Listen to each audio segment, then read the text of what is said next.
Hi everyone, and welcome to my podcast, Content Creator Journey. This is the episode number 8, and today with me, John. You might know John on TikTok because one of his video went super mega viral. I will say over 9 million of views. You are famous, John. John is also a freelancer, and his specialty is designing logos. So welcome, John. Thank you very much for the intro. Super intro. Again, you make me feel very special. It's the first time you said that, yeah? It's definitely the first time I said that. So, John, tell me a little bit about yourself. Just give me a little bit more introduction about yourself. What did you do in the past, and how did you start to make content? So, as I said before, before this internet connection dropped, we filmed like 10 minutes of podcast and then we had to refilm it. I don't really want to fall into the cliche of saying, hi, I'm John and I'm a logo designer, because I think it's kind of wrong letting your job title describe you, you know. I like making logos. I also like walking. I also like running, working out and exploring different stuff, you know. I don't want to really be caught in a niche. So if I was to describe myself, I would say I'm an explorer and content creator and logo designer, you know. Sure. And John, how did you start to make content? What was the first thing that was really close to make content or record video or whatever is involved? The closest thing to making content is when I was a kid. And I can remember, like I genuinely can remember like it was yesterday, receiving before Christmas, there's this thing called Saint Nicholas in Romania. Do you have Saint Nicholas in Italy? I don't think so. I can't remember. I think it was like 10th of December or something like that. So you receive gifts as well. And my parents were like, you're going to receive a smaller gift for Christmas because we got something really nice for you on Saint Nicholas, which was a Samsung Corby. It's the first smartphone ever, I think. I'm pretty sure it's the first smartphone ever. It's called it? And again, I'm going to check it out. Samsung Corby. Samsung Corby. Corby at the end. Yes. And this phone had great camera for a smartphone, you know. Well, for a phone back then. Exactly. And it had a very, very, very basic video editing software where you could take two videos and merge them together. And you could do that until you get the right video. You couldn't cut a video. You could just merge videos together, right? So me and my cousin used to make horror videos inspired by the inverted filter you used to get in the camera app. So we used to shoot entire videos with this inverted filter, you know, because it made it look really, really scary. Yeah. And we used to shake the phone about to make it scary. And we used to stitch those videos together and then create our little horror movies. The thing is, because you couldn't cut the videos, you had to shoot them exactly perfect. Okay. So you'd have to know exactly when to start and when to stop. You don't get the, all right, get ready, you know, you don't get that, and you don't get to cut the end. So if you say something silly or start laughing, then you have to do the whole video again. Yeah. Oh my God. Do you remember how much memory it has? Not much. Because I remember it was like you could shoot 3-4 videos and that was it. But what this phone did have, it's a micro SD slot. And back in those days, the micro SD slot went up to like 4 gigabytes, I think. So that's opened up a huge potential. But with the phone memory, I remember you couldn't really download music. So what you had to do is set your phone next to your speaker and record and wait for the. I remember this every single night when I came back from school. I used to have a different favorite song, right? Yeah. I used to have a different favorite song. So I used to come home, tell my whole family to shut up because I'm about to record a new song on my phone. So it was wonderful times. So this was your first time making content, I will say. Yeah. But what about the first time that you in some way release your content online in any kind of platform? Could be Instagram, Twitter, no, sorry, YouTube, whatever it is. Which one You're was the asking me first? that question as you know the answer. The Maybe first YouTube, time, yeah, YouTube. right. The first time I created content that, you know, I released on my own independently, and it was, you know, created to be released, if that makes sense. Mhm. Yeah, that's the right term, because when I was making videos with my cousin when I was young, they weren't a video that was supposed to be released. It was for me, for him, and maybe our friends, you know. Exactly. But the first time I made videos to be released, it was for YouTube. And I remember it involves my cousin again. And again, I think me and my cousin didn't really expect anything from it, but it was my cousin's friend that actually posted on Instagram, on YouTube, excuse me. Do you remember We which made year? a Which year? When was it? Because I just want to 2003, know. 2003. 2004. I don't know. Maybe it was before YouTube. Because I think YouTube is born in 2005. Maybe it was like Vimeo or some like other Yeah, video platform. I don't know. could be. Yeah. Maybe it was before YouTube even. Yeah, No YouTube clue. is, I think it's founded in 2005. Maybe it was 2005. I don't know. I don't remember. But I do remember we posted it online. It was a video of me, this guy, and my cousin, right? My cousin's friend and my cousin. Do you know the guy from the Fantastic Four? Yes, The yes, elastic guy? yes. Right. So it was me here, right? My cousin here. Here was a wall. So I was hidden Yeah. behind the wall, right? And then there was this guy here, and then wall here. What this guy did, took his hand, right, and went, and then I went from behind this wall, I went and grabbed my cousin, right, pulled him Yeah. out of the frame. And when I was explaining this last time, I actually explained it wrong. Okay. The phone was set so you could only see us from the knees up, right? Okay. We did no editing. So after I pulled my cousin out of the frame, he got on his belly, crawled across the frame on the floor so you can't see him, right under the knees, right? And then got out from the other side. So we can call them transition, right? The famous transition of on TikTok, it was kind of similar, right? Without editing though. Yeah, no editing Exactly. whatsoever. Yeah. It was like an illusion. But is this video still up? I don't think so. I don't know. Maybe I should ask him. I doubt I could find it now. I wish I could. You could share it on TikTok. Yeah, the It'd be first fun. the first content ever. Yeah. And That'd what be about when you start to like get into marketing or digital marketing?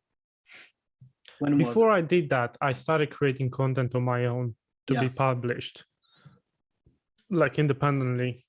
I started creating videos around vintage film cameras because it was a passion of mine. I used to work in Decebal in a camera store, as you know. Yeah. And I used to work in the lab developing film, which I didn't even knew existed anymore. It was such a weird world for me going into work and developing film. But it was really interesting. It was really nerdy. So it got me super interested in this thing. Yeah. And then I bought my own cameras. This is one of the first film cameras I ever had. Like I still have it. Yeah.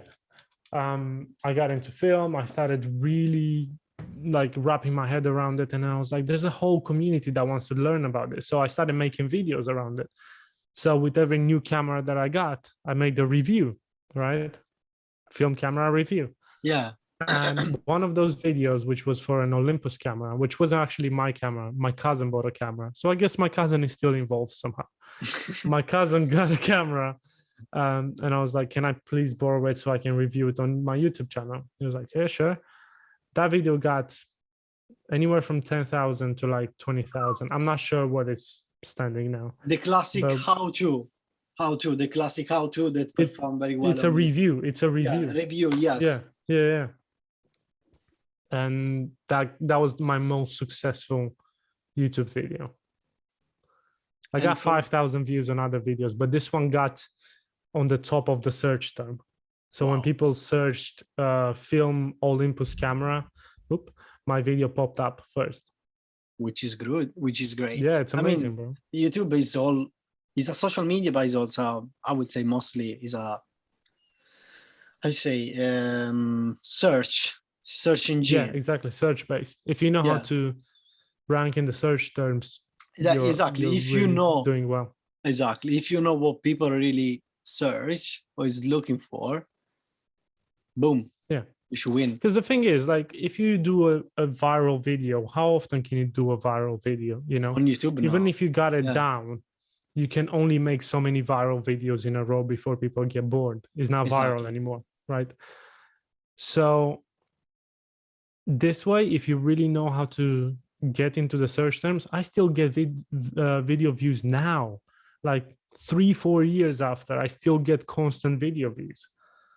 So if you're looking from like a monetary way, getting into the search term, if you have like 100 videos in search terms that get 1,000 views every week, you're exactly. But this is what is a great topic, that one, because on YouTube your content is still circle around.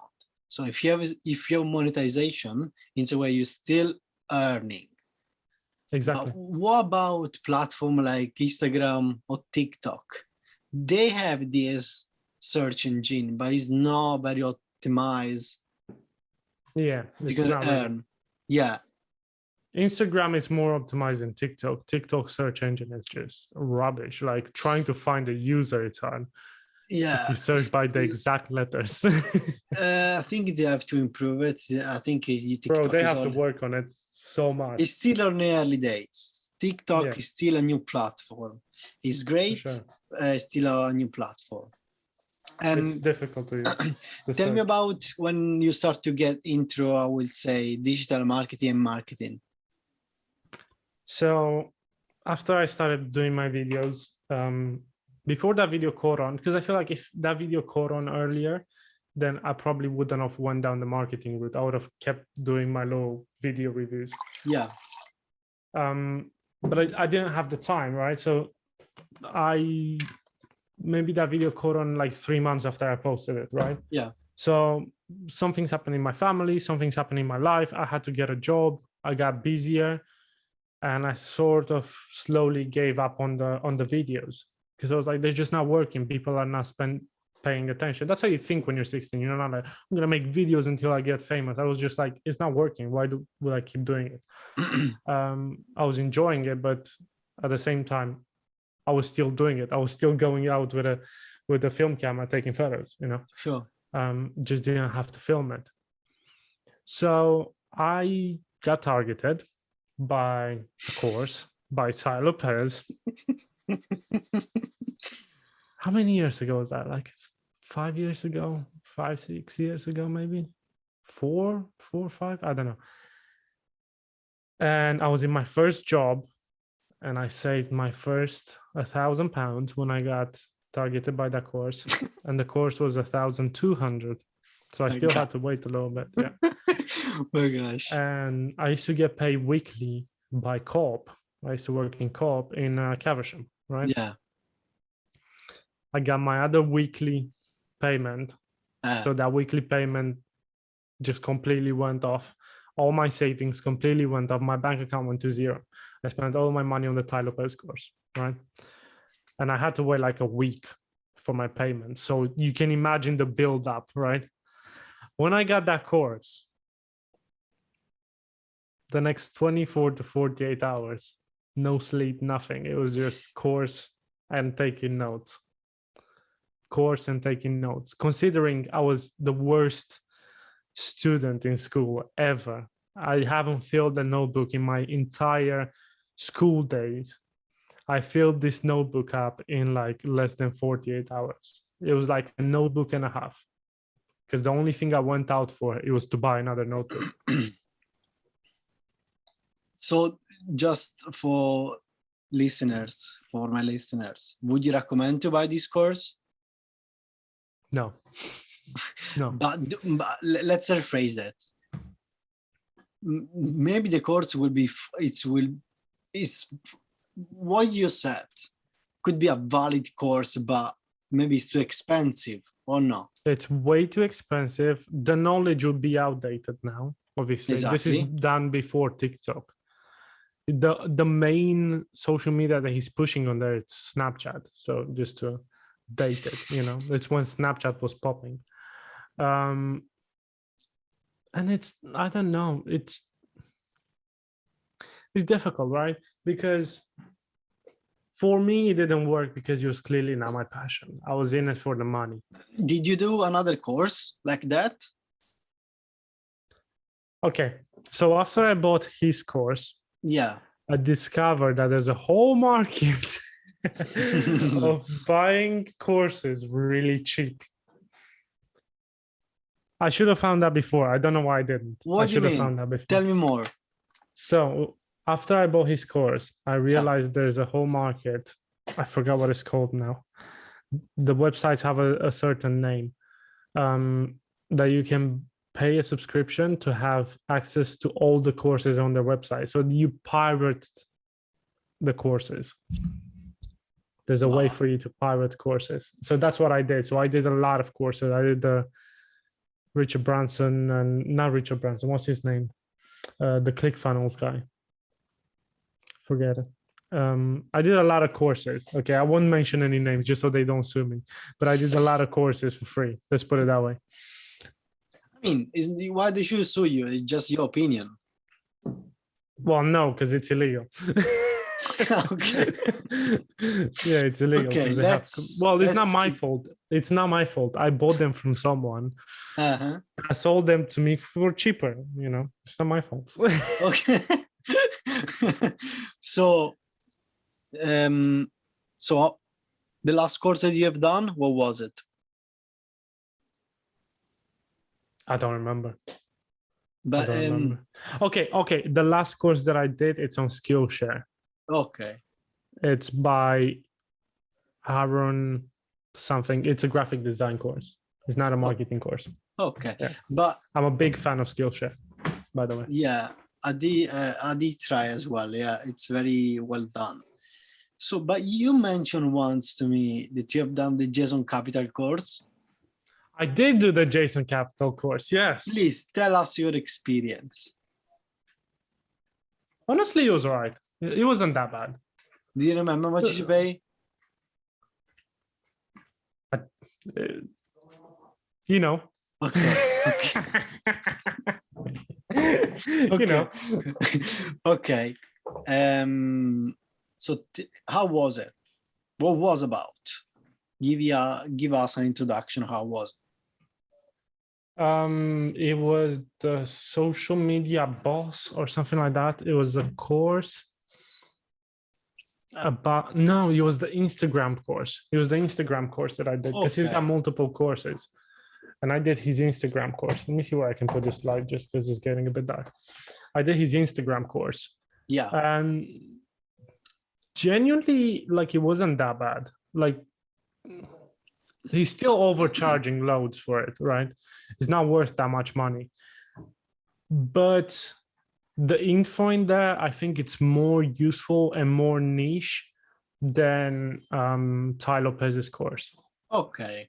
Yeah, like it's actually useful. It's actually useful. There's some stuff in there that I see, like he was on some techniques before all the Instagram influencers, like telling you in your stories, DM this in quotes in order to get more details, and then selling in the DMs and stuff.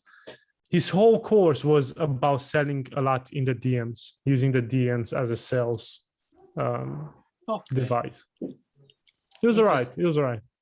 But if you feel like, can you share with us the story that you went to the client and he asked about numbers? Do you remember the story that you mentioned me? Do you feel like to share it? Because Which I think one? that you take some recommendation from Jason course about charging to client or to get it.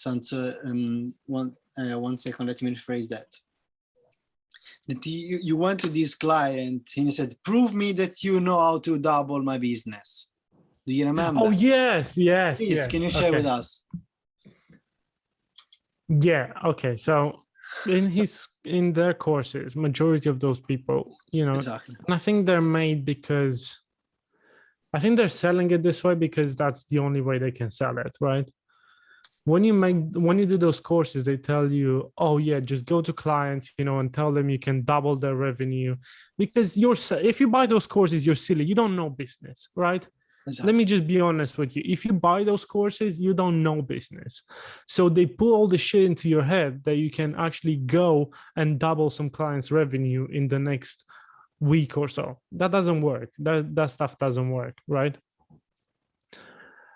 Just take it from me, because I thought I could do that, and then I realized I couldn't. And then I talked to a lot of people and realized they couldn't, So I went to a client and I said, hey, I'll double your revenue in this much time, blah, blah, blah, blah, blah. And the client went, cool, yeah, let's do that. Show me how you're going to double my revenue. I was like, well, I'll do Instagram stories, I'll do this and this and this, and I'll do all this exposure. And he said, I do that already. How are you going to double my revenue? I post on Instagram like multiple times a day. I do stories. I post on YouTube. How are you going to double it? How did you felt? How did you feel? I felt afraid. I was like, are you Christian? You felt like, I want to punch Jason Capital in the face. No, are you Christian? Do you believe in God? Quite, yes, yeah. But anyway. Okay, I'll say it, but this is not to insult you. It's like the first time I kind of worked it out in my head that God doesn't exist. This is how I felt. I was like, oh, so all this shit is lies? So all he told me is lies? Oh, sorry. No, but on the course, what he said, you have to go to the client, you need to follow what I said and tell them to double the revenue, because you are sure that you will do it, or because obviously you want to get the client. Because you want to get the client. Yeah, so it was a fake. Yeah. Was a Bro, fake. Like there was a lot of ways of getting clients that was fake. Like the way of selling that he was trying to implement, he was all about like, oh, you have to make them sure that this is gonna work. But it's like, yeah, but at the end of the day, it's not gonna work. So what are you gonna do then? So he was like trying to implement all these ways of like dealing with the client when the shit doesn't work. It's not good. Like it's not good. Okay, I don't know. What did you say to the client? Do you remember? Because this is very valuable.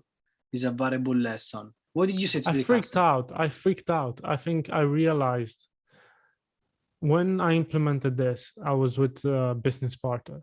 Yeah. And I think we both freaked the fuck out. We both went, yeah, shit, how the fuck are we going to do this? Like if we're claiming we're going to double people's revenue, how the fuck are we going to do this? What are we supposed to do? So we kind of went back to the drawing board, and because there was something that he told me that was very interesting. He was like, if you can double my revenue, why don't you double yours? Oh my gosh, this is power. Yeah, because we were having such an interesting conversation, and he asked me, how much do you make? Yeah. And I had in my mind, well, if I go with you, because he was my first client on this company, I was like, I'm making £1,000 a month. He was like, why don't you double yours? I was like, yeah, why the fuck don't I double mine if I can? That's a pretty good question. And it's because you can't. But I think, what? It's not that easy. This was a really good client. He was a nice guy, man. He was a nice guy. You know why? In some way, open your brain, open your eyes. Yeah. Because you know what I think? You get caught up by all these courses. You feel like invincible. Yeah. But then you meet people outside the world that they, in some way, prove you the contrary, right? A different scenario because I think you start to think Jason Capital is my idol. You know what I mean? I done his course. I think you have in your mindset, in your brain, that he's 100% right. But then Yeah. when you meet somebody else, you have a different perspective, and this is open your mind some way. Yeah, because you have to understand that there's the world that Jason Capital is selling and all those people are selling, and there's the real world, right? Yeah, Like, I don't want to say that they're talking bullshit, because some of that stuff exactly. is applicable, Yeah, but not exactly. everything is applicable. So you got to understand that, okay, whatever you're claiming you can do for a customer, do it for yourself first. Exactly, 100%. I totally agree, man. Yeah. It's true, man. If they tell you, if a course tells you, you're going to go and do this for a customer, ask yourself, can I do this for myself first? And if I can, then good. Exactly. Because I think, especially on social media, you need to in some way have a social proof of who you are. Exactly. This is obviously my opinion, but I don't know if it's 100% true. How can you be a social media manager if you have 20 followers? Exactly. It's impossible. It's impossible. Okay, no, 1 second. There are two phases. You can also say, I want my personal life to be private, which is fine. Okay, then make a business page. Like, that's not an excuse. You gotta show what you're capable of. You can't say that. Do you know what I mean? You can't say I agree. that. If you're a business manager or whatever, like if you're, for example, if I'm a personal trainer. Yeah. And you're fat. Bro, if I'm a personal trainer, but I can't like run 50 meters, or I can't lift a proper weight, or I don't have good fun, because I don't want to say like, oh, if you're fat, because everyone has a different idea of perfect body image. But if you're not fit, like if you're not healthy, why are you actually selling me? Okay, 1 second. But if you're a personal trainer and you're fat, there is something that doesn't looks right. No, because it depends what kind of personal. But you're selling yourself in some way. You're selling yourself and your capacities, I think. But I think there's different types of personal trainers, right? Because if you're a personal trainer in powerlifting, being fat doesn't matter. It's all about power, right? Yeah, makes sense. But if you're into bodybuilding, then that's a different area. If you're into aerobics, that's a different area. If you're into climbing, that's a different area. As a person, because you can't really classify personal trainers. There's so many types of personal trainers. You know what? I'm sorry. I shouldn't say that. You know why? Because even if you are you have quite a little bit, I don't know how to say, but if you are quite fat, they shouldn't define your capacity. It shouldn't. But for instance, it depends what you're selling, though. It depends what you're selling. Yeah, but because I think if you're selling a six-pack, you got to make sure you have to show that you know how to apply it. Okay, like you can be fat if you got 100 customers that you got six-packs for. But for instance, okay, that in social media you need to have this social proof. Okay. Yeah. But for instance, John, I don't know my phone where you have. Imagine you have 500 followers and you are a social media manager. Okay, I should say, no, you are not capable because you have only 500 followers. How can you grow my page? But what about, instead of judging you, like, let's see what you can do for me? Because sometimes fair enough. And I think 500, it's okay. Like, if you have 500, but it makes you money, if out of 500, 100 of those are your clients, what else do you need? You know what I mean? Like, it's not about that, but it's about showing, like, especially with social media. And I think when my social media agency went a little bit better, it's when I showed that I can make money rather than talk about it. I went into ad manager and I said, look, this is how I made money. This is how much I put in. This is how much came out. I went into advertising campaigns and I made descriptive presentations when I said, this is how much I invested with video work, with photo work, with websites, with everything. And this is how much I made. Or this is how much engagement we got. And this is what that engagement could mean, when you actually put it, because it's the same, bro, when you present stuff for social media, it's the same as if you were presenting a business plan. Like, talk about how getting engagement, getting followers, getting this, what's the percentage. So let's say, okay, you get this account to 1,000 followers and you reach 20% of your audience. If you're really lucky, I don't know what the numbers are nowadays, right? But you reach 20% of your audience, right? And then out of that 20% reach, you convert 10%, right? Work out the numbers and see how many clients you can get a month to this guy. And then talk about money, you know? Talk about the numbers first. See if the numbers work out with the profits. Don't just throw numbers or throw a double, you know, times 2, I'll double your revenue. Work it out in numbers and see, you know, engineer it back. So if you say you're going to double his revenue without knowing what the revenue is, if you're in my case, right? But let's say you work out the revenue, right? As Jason Capital teaches you to work out the revenue and then say double, right? After you find out the revenue and you say you're going to double it, see how much money that is and see how many customers do they need to double the revenue. And then work it out properly. How long will it take you to get those customers? Sure. Instead of just throwing stupid numbers at them. It's so silly, man. I think I agree with you.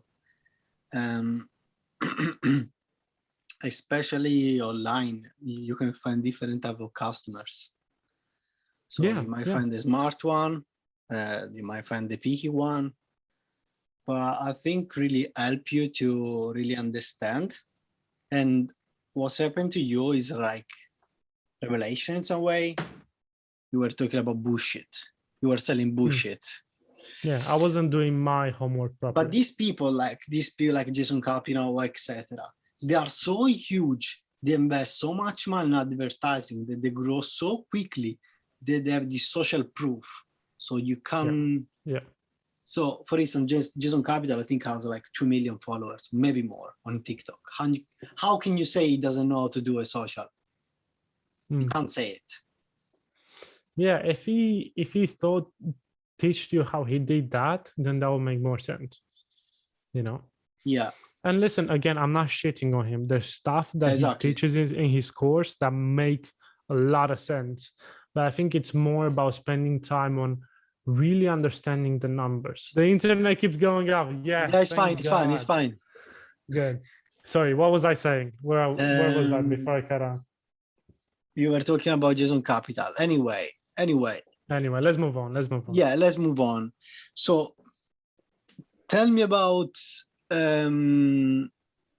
your what's happened on TikTok. What's up on your TikTok? Why did you decide to stop making content on Instagram, and why did you move to TikTok? Tell me more. First of all, I didn't completely move to TikTok. I'm still on Instagram. Instagram is my baby. I love Instagram. I enjoy making content for Instagram. You enjoy?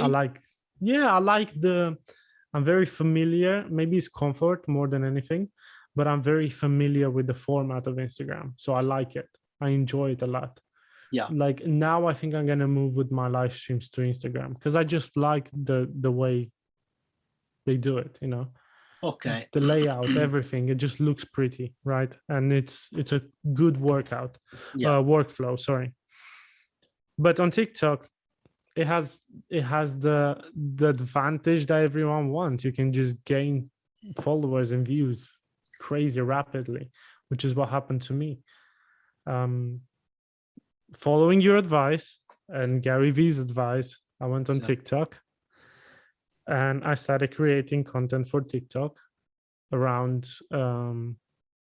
creating logos. There's this challenge that I did, which really helped me kickstart my content creation, which is called the 36 days of type, where you take a letter of the alphabet every day, a different one every day, and numbers from 0 to 9. You kind of do them all alphabetically. Every day you do A, B, C, D, E, F, G, and you design each one individually, and you post every day for 36 days, right? Okay. I didn't post on TikTok every day for 36 days, but I did on Instagram, right? And I think it was a really good way for me to get back into content creation and producing like high volume content. and it was really, really fun. And that worked. I got what, 300 videos, 300 views per video. That's right. 300, good. 400, 500 on some of them. But the challenge finished and I ran out of content because I'm still looking for the next challenge. What am I going to do next? Right. So one night I was relaxing. I think it's the first day after I finished the challenge. So I was like, I'm going to relax tonight. I'm going to spend some time with my fiance. We're going to play some Uno because we really enjoy Uno. But we play Uno one-on-one, right? Because our parents weren't home. We can't see our friends, lockdown, everything else. Yeah, of course. So we play Uno for a bit. I get bored because how long can you play Uno one-to-one without getting bored? Let's be honest. In our case, quite long actually. I think we play for like 45 minutes anyway. But then I go, do you know we saw that serial, that series called Queen's Gambit? You know Queen's Gambit with the girl playing chess? No. Anyway, there's a series on Netflix called Queen's Gambit. Okay. And there's about this girl from an orphanage that plays chess, right? Okay. She gets really good at chess.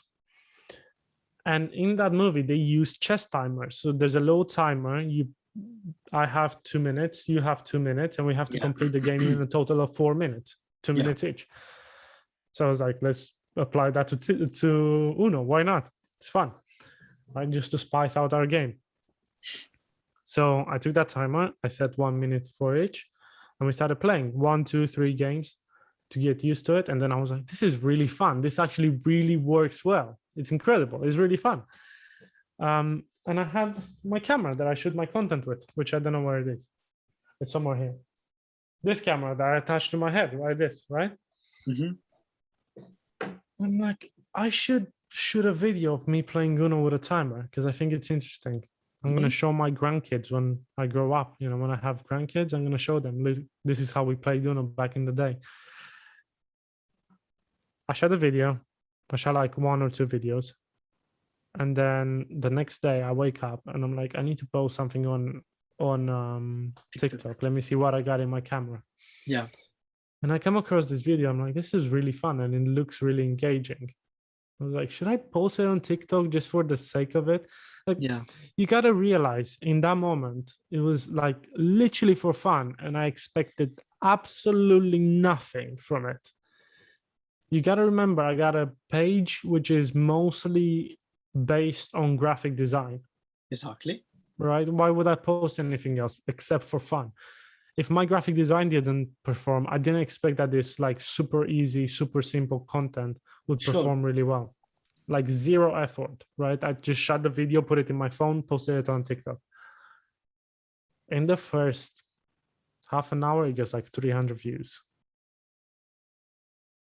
Oh, that's interesting. So that gets as much as my normal views, my normal videos, what they usually get in like 24, 48 hours. This video gets in like 30 seconds, in like 30 minutes. What the hell's going on? Come back in another 30 minutes. It was like 600. Okay. What's going on? I think I'm going far. I texted you immediately. I was like, is this going viral? Like, it's getting way more views than any of my other videos. You're like, I think so. And it got really high engagement as well. And then it just kept growing until they reached, today, 9 million. Do you remember how many followers you gained from only that single video? I had 22 before that video.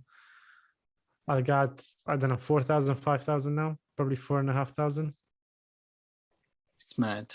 Organic from reach one video. From another level. From one video. From one, exactly. From one video. Yeah. You can actually get, do you think you can get the same result on Instagram by paying that? By paying? I think you could get the same result or probably a better result on Instagram with Reels. But I think Reels organic reach, with organic reach. Dude, my fiance got 5,000 views on her Reel the other day and she got like 200 followers out of it. Interesting. Instagram is good. You just really have to step up the content on there. Like the content is even faster than TikTok. The So content really has to be high quality. yeah, it has to be high quality, it's true. And the thing is, on Instagram, if you get a follower, it counts way more than TikTok. Way more. Why? Don't know. It just does. It just like they engage way more. Like I got 4,000 followers on TikTok, and I get on my average, like on my last video, I got 24 views in like few hours, right? If I go on Instagram, it gets 24 likes in a few hours, you know. I just had this idea just come into my mind. And I got 100 followers, sorry. Do you think that would make sense if TikTok would add the stories feature? Would make sense for your opinion? But it's kind of stories already. You just go on Mm. the following page. Yeah. I don't listen. I like TikTok, but I don't know if it's gonna last, especially for me personally, because that's all I care about, right? It's my personal life. I like it, but I don't see myself long term on it. Whereas if I look at Instagram and if I look at LinkedIn and if I look at YouTube, especially for me, I can see myself long term on those platforms. Why? Don't know. It's just the content is not so easily disappearing. You know, like if you have 2 million views on YouTube, you've actually created some sort of influence in the world.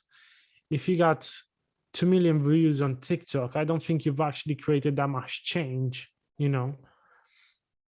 If you got 1 million followers on YouTube, you've got a serious following and serious way of making money. You know, you got a really good way to support your passion.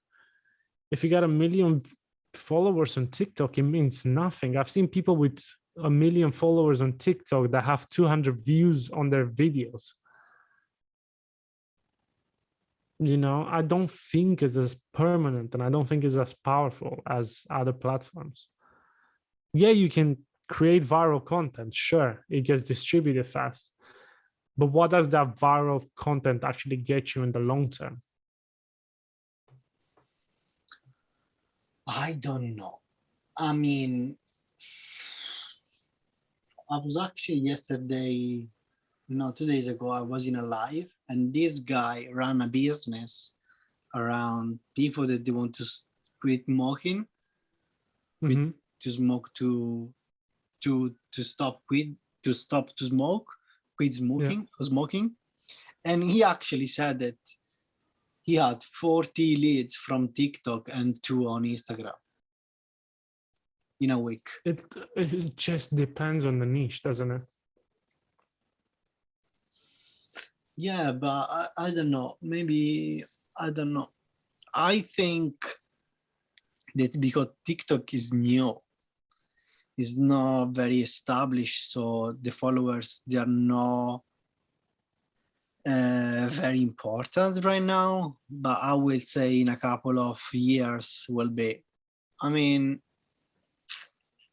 I I don't know. I think Instagram is trying his best to copy the feature that TikTok has, but it doesn't do successfully. I don't see, like, obviously they don't want to Do open you the tab. think you're a bit biased though, just because you went viral on TikTok, not on Instagram? What do you mean?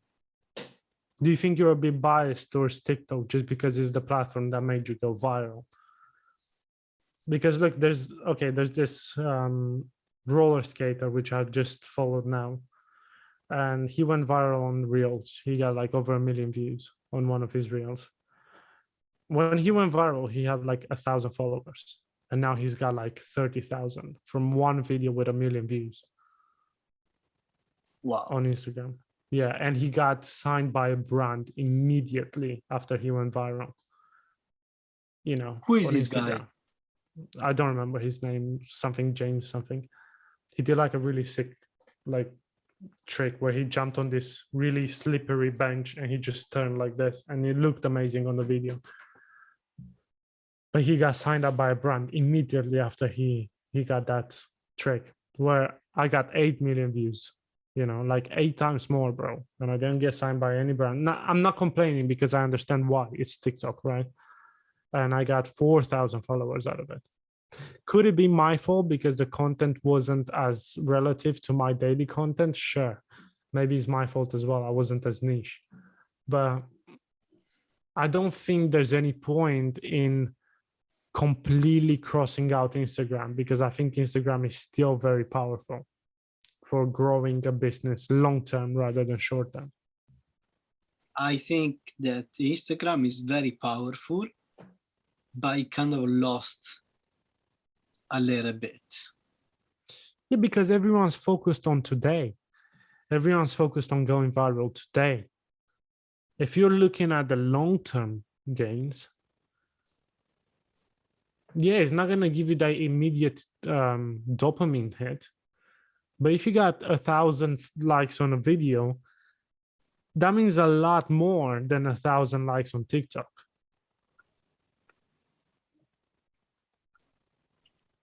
Yeah, but what about in 2 or 3 years? Because I think now brands, they prefer to advertise on Instagram because it's been established.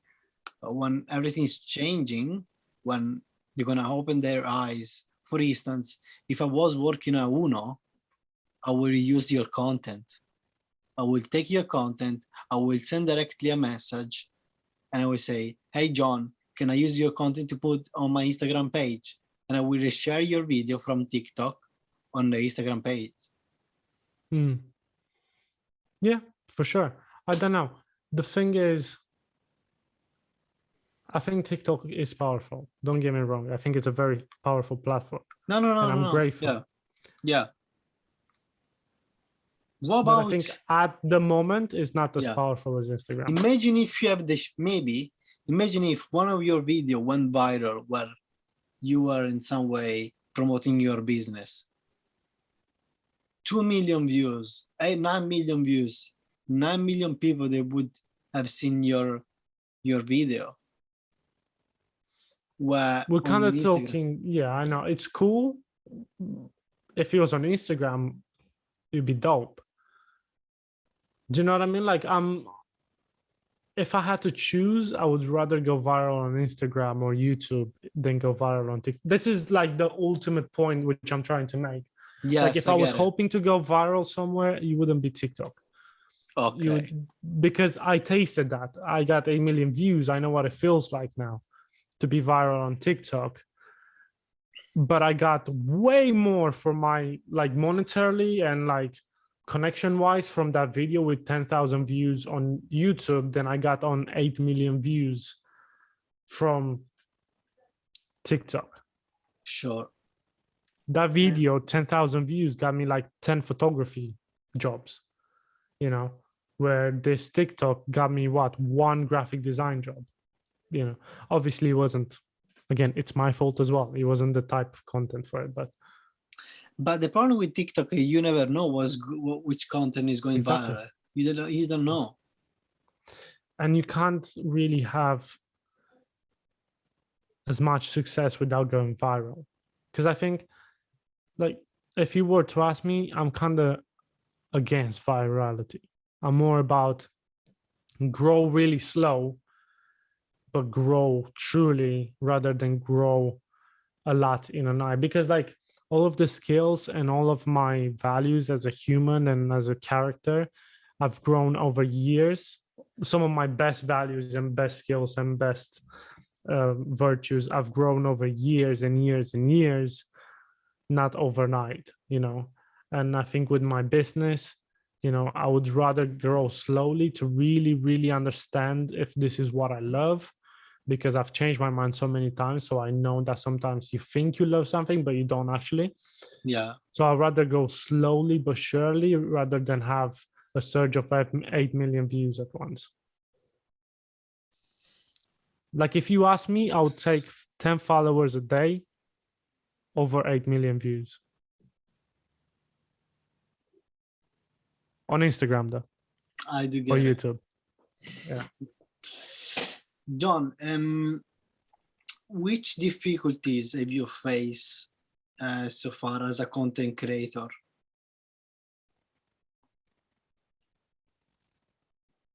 Apart from perfection, trying to be perfect, because I think that's the obvious one. Mm. I hate editing, bro.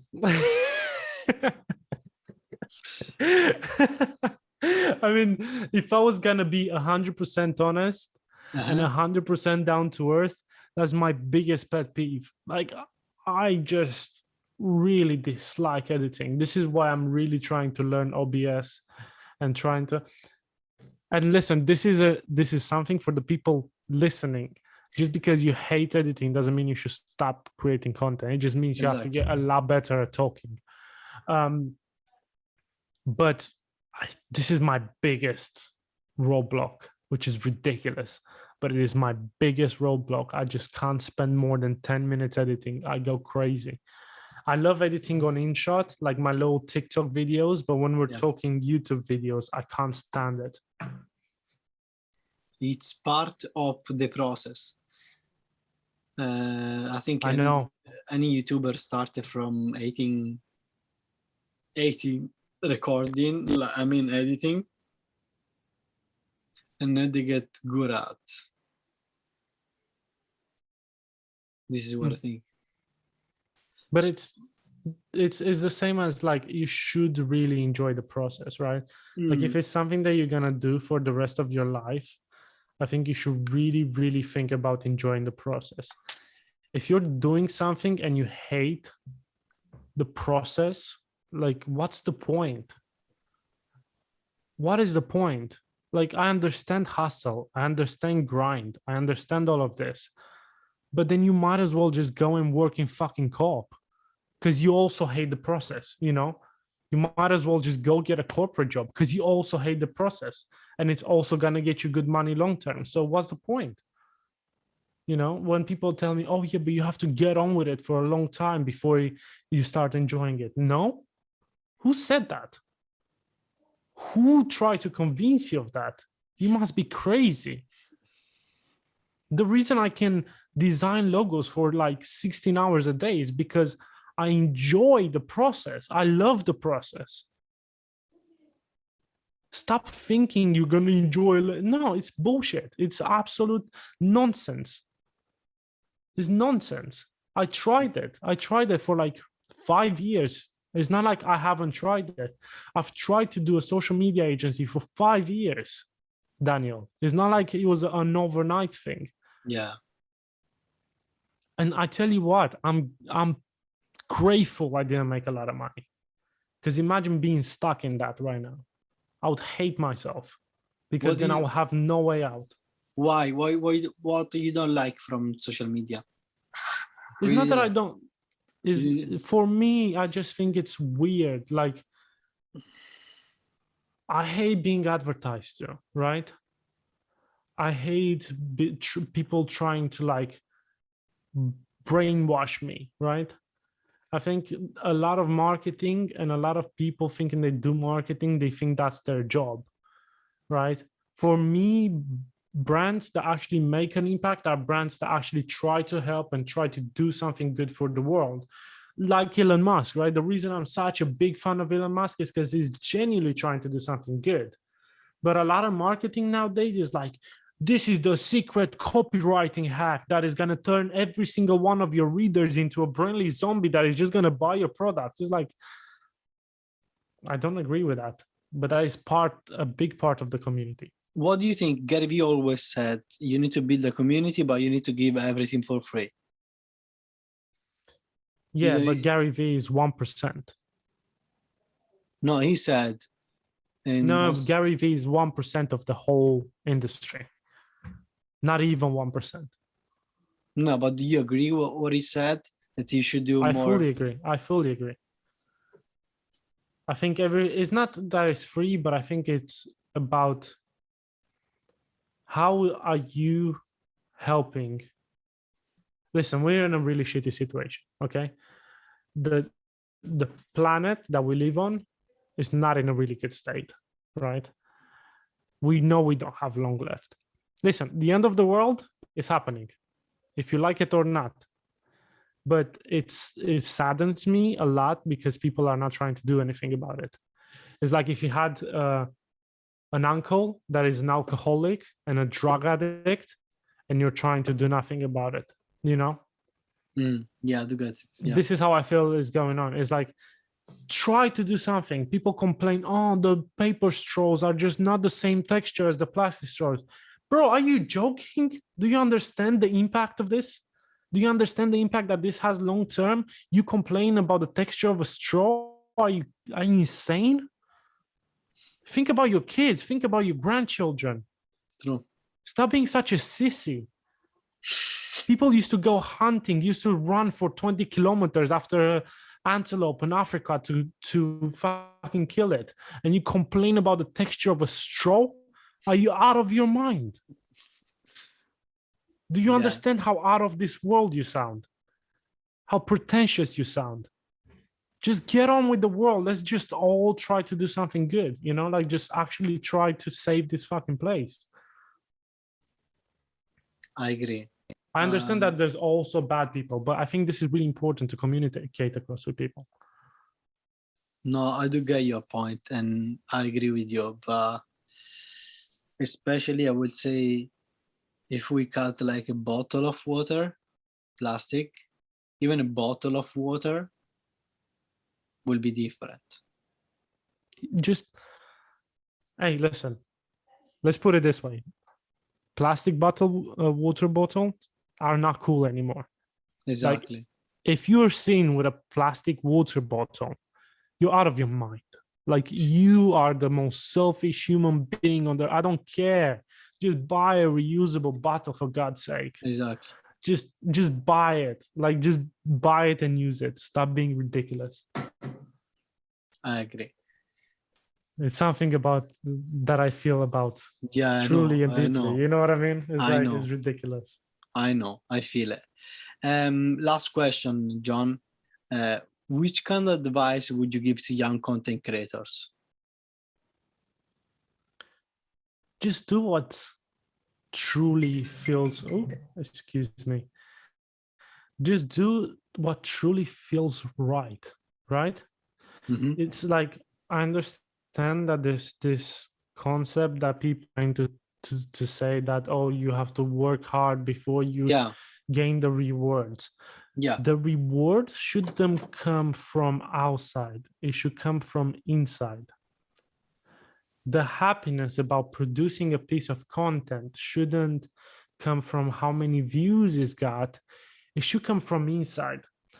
In other words, if your views got 0 or 8 million views, it should make you just as happy.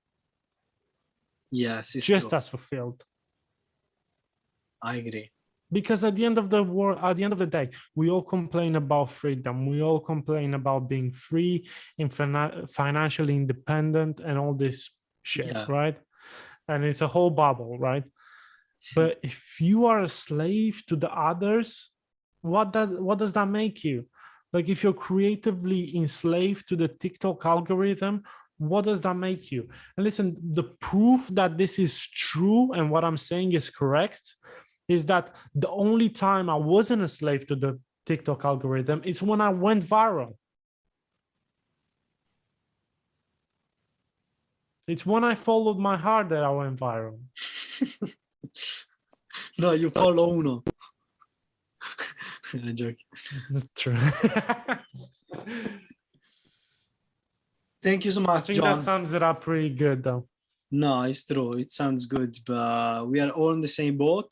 We are on the same situation. We struggle to grow, and it's hard to grow in general. It's hard to grow. Then we see this entrepreneur we get in some way influenced by, and we get stressed because we don't produce enough content. It's really hard, I would say. I would say is really hard. Producing content is not a problem if you enjoy it. Find your recipe, find what works for you and what you crave doing when you're not doing it. Like I agree. today, to make myself feel better, I created a TikTok because it wasn't about like getting views and stuff like that. It was like, I enjoy creating this content. You know, I enjoy editing on my little InShot editor on my phone. You know, if I was to make a YouTube video, I wouldn't enjoy it as much because I don't enjoy the process.